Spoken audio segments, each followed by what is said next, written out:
আসসালামু আলাইকুম। আপনার জমি খাস হয়ে গেলে করণীয় কী? বাংলাদেশের প্রেক্ষাপটে খাস জমি বলতে সরকারি মালিকানাধীন জমিকে বোঝায়। কোনো জমি খাস হলে বা খাস বলে দাবি উঠলে করণীয়: ১ নাম্বার, প্রথমে জমির অবস্থান নিশ্চিত করুন। সিএস, এসএ, আরএস, বিএস, খতিয়ান ও মৌজা নকশা সংগ্রহ করুন। দেখুন হাল খতিয়ান, খাজনার রসিদ মিলিয়ে নিন। ভূমি অফিসে অনলাইন ই-পর্চা থেকে যাচাই করুন। ২ নাম্বার, দখল থাকলে বাসা, চাষ জমি স্থানীয় ভূমি অফিস লিখিত আবেদন দিন।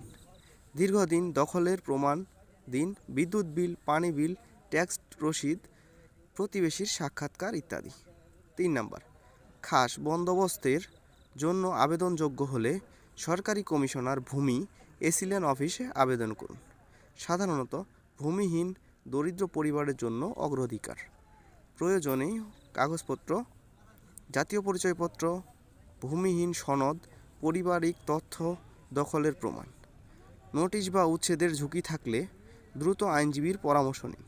প্রয়োজনের ক্ষেত্রে আপিল রিট, সুযোগ থাকলে নোটিশের কপি ও কাগজ সংগ্রহ করুন। ৫ নাম্বার, দালাল এড়িয়ে চলুন। শুধু সরকারি ভূমি অফিস ও লিখিত প্রক্রিয়া অনুসরণ করুন। টাকা লেনদেনের আগে নিয়ম কানুন যাচাই করুন।